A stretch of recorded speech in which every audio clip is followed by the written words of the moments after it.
Innal hamdalillah nahmaduhu wa nasta'inuhu wa nastaghfiruh wa na'udzu billahi min syururi anfusina wa min sayyiati a'malina may yahdihillahu fala mudilla lahu wa may yudlil fala hadiya lahu. Asyhadu an la ilaha illallah wahdahu la syarika lah wa asyhadu anna Muhammadan abduhu wa rasuluhu la nabiyya ba'dah. Allahumma salli wa sallim wa barik ala nabiyyina Muhammadin bin Abdillah wa ala alihi wa sahbihi wa man ihtadahu bi hudahu ila yaumil qiyamah. Amma ba'du. Qala Allah ta'ala a'udzu billahi minasy syaithanir rajim. Bismillahirrahmanirrahim. Fa idza ja'atit tammatul kubra yauma yatadhakkarul insanu ma syaa wa burrijatil jahimu liman yara fa amma man tagha wa asara hayatad dunya fa innal jahima hiyal ma'wa wa amma man khafa maqama rabbih wa nahan nafsa 'anil hawa fa innal jannata hiyal ma'wa. Para pemirsa channel Islami yang insyaallah dirahmati oleh Allah Subhanahu wa taala. Jumpa lagi kami dari Al-Islam dan Kemuhammadiyahan Rumah Sakit Umum Muhammadiyah Siti Aminah Bumiayu. Dan bersama saya Harsono, mudah-mudahan pertemuan kita ini memberikan manfaat bil khusus untuk saya pribadi dan juga untuk kepada semua pemirsa, dan mudah-mudahan menjadi tadzkirah bagi kita semuanya. Amin. Para pemirsa yang dirahmati oleh Allah Subhanahu wa taala, ayat yang saya baca tadi adalah 10 terakhir dari ayat surat An-Nazi'at, yang di situ banyak pelajaran yang kita peroleh, di mana dijelaskan oleh Allah Subhanahu wa taala, fa idza ja'atit tammatul kubra, ketika malapetaka yang besar itu datang. Malapetaka ini dikatakan bahwa para mufassirin menyatakan sebagai yaumul qiyamah. Maka dikatakan dari orang kafir itu adalah merupakan malapetaka yang besar, karena dari awal mereka tidak yakin dan tidak percaya akan datangnya yaumul qiyamah. Maka baginya itu adalah sebuah malapetaka yang besar. Yauma yatadakkarul insanu ma syaa. Pada saat itu mereka bertanya-tanya apa yang sudah dia kerjakan, apa yang sudah dia lakukan selama hidup di dunia, karena kenyataannya yaumul qiyamah benar-benar terjadi. Yauma yatadakkarul insanu ma syaa wa burrijatil jahimu liman yara. Dan pada saat itu pun neraka diperlihatkan bagi orang-orang yang melihat, yaitu pada orang-orang kafir sudah diperlihatkan neraka. Fa amma man tagha, maka celakalah orang-orang yang melampaui batas. Orang-orang kafir senantiasa memperolok Nabiullah Muhammad SAW.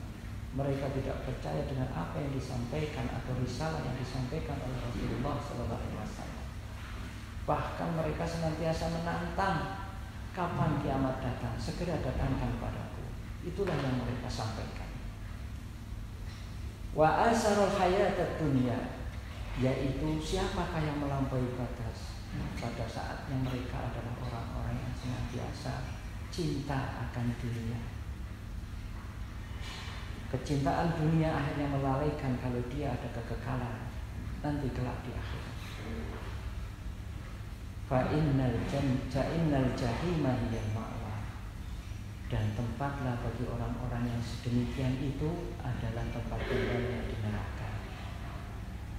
Lalu dilanjutkan ayat berikutnya, fa amma man khafa maqama rabbih wa nahan nafsa 'anil hawa. Barang siapa yang dia takut kepada Rabb-Nya, dia takut dengan ayat-ayat yang diturunkan oleh Rabb dan apa-apa yang diturunkan oleh Rabb, dan apa-apa akan ciptaannya Rabbnya, dan dia senantiasa menahan hawa nafsu, maka fa innal jannata maka tempatnya adalah di surganya Allah. Para pemirsa yang dirahmati oleh Allah Subhanahu wa taala, dari ayat yang terakhir yang saya baca tadi, setidaknya kita juga mendapatkan pelajaran bahwa sebenarnya di dalam diri kita ada dua kekuatan, dan kekuatan itu senantiasa ingin mempengaruhi seluruh aktivitas yang ada di tubuh kita. Apa itu kekuatan itu? Fa'amma man khofa maqama rabbih, yaitu kekuatan yang senantiasa dibangun dari ketakutan kita kepada Rabb kita. Fa'amma man khofa maqama rabbih wa nahan nafsa 'anil hawa, dan kekuatan kedua adalah kekuatan terhadap syahwat ataupun hawa nafsu. Inilah dua kekuatan yang senantiasa ingin mencari pengaruh terhadap diri kita. Maka berbahagialah orang-orang yang senantiasa seperti yang disampaikan di ayat ini. Fa'amma man khofa maqama rabbih wa nahan nafsi 'anil hawa. Jadi dia adalah mempunyai kekuatan yang dibangun dari ketakutannya kepada Allah, dan dia senantiasa menjaga hawa nafsunya, bisa menahan hawa nafsunya, sehingga kekuatan yang datangnya dari ketakutan kepada Allah semakin kuat. Dan inilah yang dikatakan berarti orang-orang yang sedemikian adalah orang yang mempunyai kekuatan iman yang lebih baik daripada kekuatan nafsu syahwatnya. Para pemirsa yang dirahmati oleh Allah Subhanahu wa taala, kalau kita kaitkan dengan bulan Ramadan yang mulia ini, maka pada dasarnya adalah suatu rangkaian-rangkaian yang Allah ciptakan, suatu rangkaian-rangkaian kegiatan atau syariat yang Allah tetapkan kepada diri kita manusia, agar supaya kita menjadi orang-orang yang wa amma man khofa maqama rabbih wa nahan nafsa 'anil hawa. Karena pada dasarnya puasa as-shaum itu adalah sebagai sarana untuk bisa membingkai hawa nafsu kita, supaya lebih kuat kekuatan kita, ketakutan kita kepada Allah Subhanahu wa taala.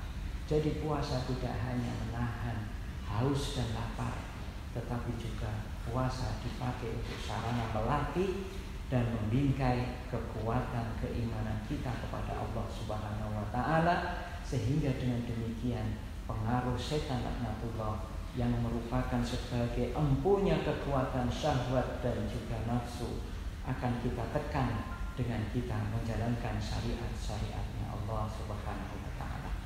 Hadirin yang dirahmati oleh Allah atau pemirsa yang dirahmati oleh Allah Subhanahu wa taala, mungkin pada kesempatan kali ini itulah yang bisa saya sampaikan. Dan sebagai kesimpulan dari ayat-ayat yang saya baca pada 10 terakhir dari surat An-Nazi'at, setidak-tidaknya bisa mengingatkan kepada kita bahwa begitu rahman rahimnya Allah, begitu mulianya Allah, sehingga dikatakan kalau Allah itu tidak maha rahman dan rahim, maka itu hanyalah olok-olok dari orang-orang yang tidak percaya akan Allah. Karena dengan sifat rahman rahimnya Allah ini, Allah sudah menganugerahkan kepada kita kesempurnaan penciptaannya kepada kita. Di samping itu juga Allah senantiasa menurunkan para rasul dengan kitab-kitab yang dia bawanya dengan sebaik-baiknya, agar supaya senantiasa kita diperingatkan akan kekuatan iman kita, supaya lebih besar kekuatan iman kita kepada Allah Subhanahu wa taala. Maka itulah tanda rahmannya Allah kepada kita yang harus kita perhatikan dengan benar, sehingga kelak tidak ada tuntutan dari seseorang atau dari para manusia yang menyatakan kalau Allah tidak rahman dan rahim, karena masih membiarkan orang melaksanakan kefasikan, masih membiarkan orang melaksanakan kejahatan atau kemungkaran, sehingga masih banyak orang ada ancaman untuk neraka. Memang pada dasarnya hidup kita cuma sekali, Dan untuk hidup yang sekali itu kita akan berakhir di satu tempat yang kekal, yaitu di akhirat. Dan itu pun hanya dua pilihan. Apakah kita mau memilih neraka, apakah kita mau memilih surga? Tergantung diri kita, mana kekuatan yang lebih banyak yang kita bangun. Kalau kekuatan iman yang kita lebih banyak kita bangun, sedangkan kekuatan nafsu syahwatnya kita tekan sedemikian rupa sehingga atau kita kendalikan dengan sebaik-baiknya, Pak, insya Allah maka kita akan termasuk orang-orang yang dijanjikan oleh Allah. Fa amma man khafa maqama rabbih wa nahan nafsa 'anil hawa fa innal jannata hiyal ma'wa. Maka bagi kita surga adalah tempat yang dijanjikan oleh Allah Subhanahu wa taala. Demikian yang bisa saya sampaikan, kurang lebihnya mohon maaf. Mudah-mudahan ada manfaatnya. Nasrun minallah wa fathul qarib wa basyiril mu'minin. Wassalamualaikum warahmatullahi wabarakatuh.